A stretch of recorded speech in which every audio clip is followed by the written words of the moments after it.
नमस्कार दोस्तों। मुझे कुछ दिन पहले एक दो व्हाट्सएप मिले। उनमें लिखा हुआ था कि आहूजा साहब, आप क्यों गड़े मुर्दे उखाड़ रहे हो?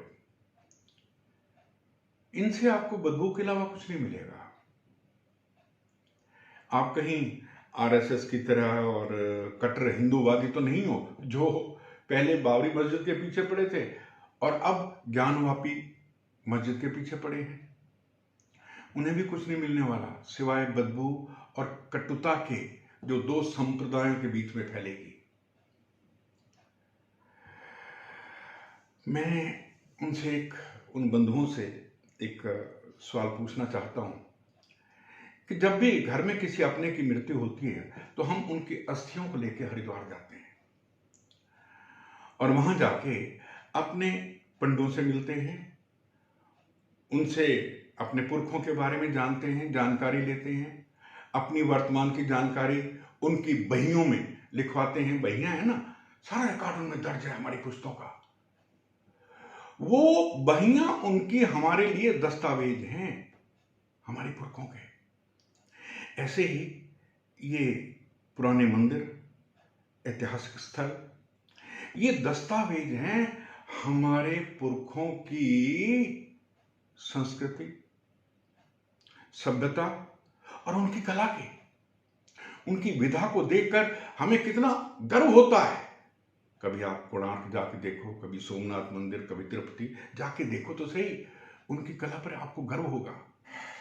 एक बात और, आप तो हिंदू हैं, एक बात बताइए, जब भी मंदिर में कभी किसी मूर्ति की स्थापना होती है तो स्थापना के साथ पहले उसकी प्राण प्रतिष्ठा करते हैं, वेदों मंत्रों के साथ, उच्चारण के साथ। और तब वो पत्थर की मूर्ति ना रह के हमारे लिए भगवान बन जाती है, पूज्य बन जाती है। हम उसकी पूजा और अर्चना करते हैं। तब हम ये नहीं कहते ये पत्थर की मूर्ति है।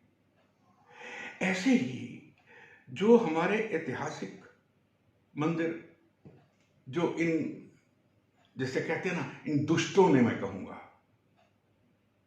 इन दुष्टों ने, आतताइयों ने, आक्रमणकारियों ने आके हमारे मंदिर तोड़े, हमारे भगवान की मूर्तियों को खंडित किया,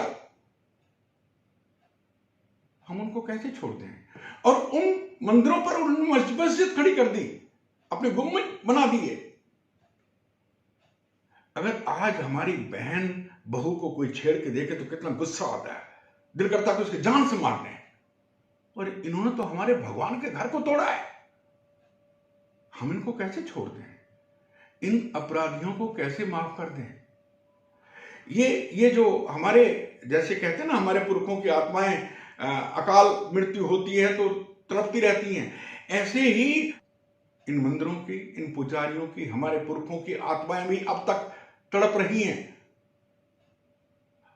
इन मंदिरों का जीर्णोद्धार करके हम कोई एहसान नहीं करेंगे अपने प्रभु पर, अपने भगवान पर, अपने पुरखों पर।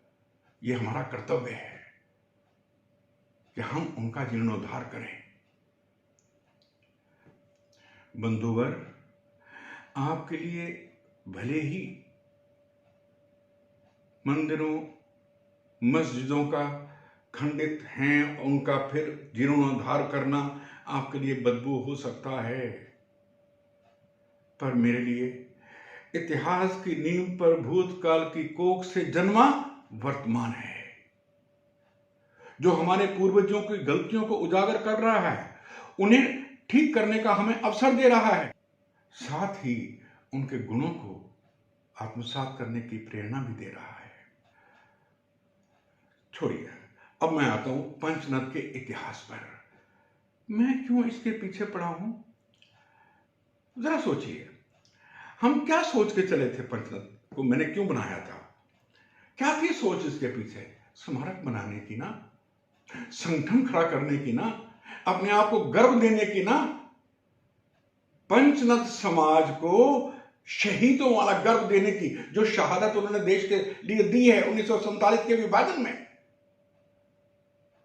वो हमारा उद्देश्य कितना पीछे रह गया और कैसे इसमें राजनीति घुस आई है, कैसे अपने वर्चस्व का इसमें आगमन हो गया है और कैसे कैसे लोगों ने अपने स्वार्थ के लिए इस पर कब्जा कर लिया है।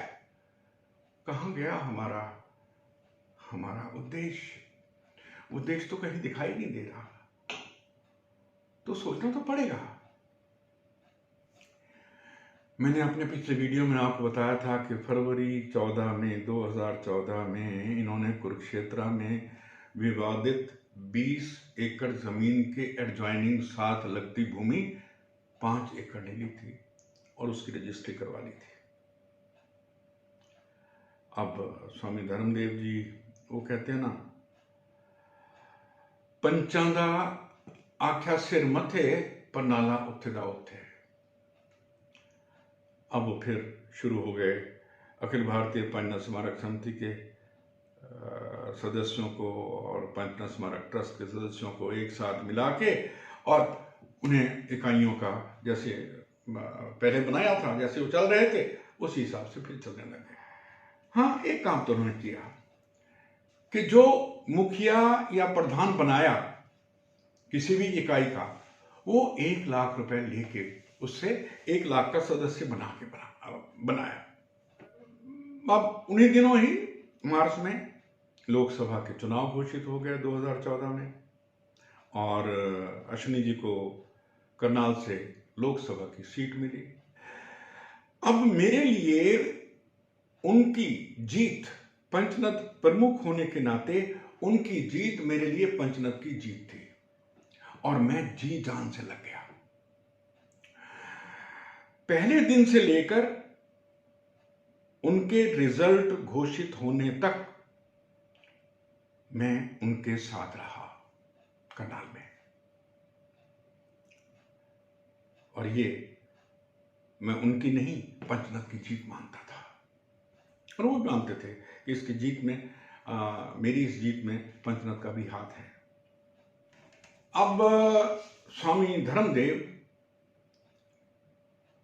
मेरे कहने के बावजूद भी जब मैंने उन्हें कहा कि आए, तो कहने कि मेरा राजनीति में कोई दिलचस्पी नहीं है, और वो अश्विनी जी के चुनाव के दिनों में कभी भी प्रचार प्रसार के लिए नहीं आए। लेकिन जब लोकसभा की सीटों में 7 सीटें बीजेपी जीत गई तो उन्हें लग गया इनेलो का कोई भविष्य नहीं है। मैं जानता हूं वो क्यों नहीं आए थे। 2009 में भी मैंने देखा था उनका जुड़ाव जो था वो इनेलो के साथ था, बीजेपी के साथ नहीं था। 14 में भी शुरू में उन्हें लगा कि नहीं इनेलो फिर आ सकती है, तो वो नहीं आए, उनका कोई कंट्रीब्यूशन नहीं था लोकसभा में। लेकिन जो ही लोकसभा की 7 सीटें बीजेपी ने जीती, उन्हें पता लग गया इनेलो का कोई भविष्य नहीं है। और इतने में अक्टूबर में विधानसभा के चुनाव भी घोषित हो गए। सितंबर में हो गए थे, अक्टूबर में करवाए गए। अब क्या हुआ कि सुभाष सुधा मेरे पास 3-4 दिन रोज मुझे ले जाते रहे दिल्ली, जैसे भी टिकट दिलवाने के चक्कर में जितनी भी मेरी तरफ से मदद हो सकती थी मैंने वो की। 2009 में भी जब उनका इलेक्शन हुआ था, हालांकि वो हार गए थे, इंडिपेंडेंट लड़े थे कुरुक्षेत्र से, तब भी मुझे उन्होंने अपने साथ रखा था। 10-12 दिन मैं उनके साथ रहा था और जो भी मैं मदद कर सकता था बोल के जैसे भी मैंने की, और मैं हफ्ता 10 दिन उनके साथ वहां रहा भी, जितना भी जो भी मैं कर सकता था। कोई उन पर एहसान नहीं था मेरा। मैंने तो एक पंचनद के लिए सब कुछ किया था, क्योंकि वो भी हरियाणा के पंचनद के अध्यक्ष थे। अब इधर गुड़गांव में क्या हुआ, गुड़गांव में भी पंजाबी सीट के लिए पंचनद वाले कोशिश कर रहे थे कि भाई इसमें 80,000 पंचनद के लोग रहते हैं गुड़गांव में, तो ये सीट तो पंचनद वालों को मिलनी चाहिए। इधर स्वामी धर्मदेव अपने लिए कोशिश कर रहे थे और वो चाहते थे, उन्होंने मेरे पास 30-40 आदमी भेजे मेरे घर कि मैं उनके साथ जाऊं, और जगदीश मुखी जी प्रभारी थे उस वक्त हरियाणा के, और जाके इनके लिए सीट मांगूं।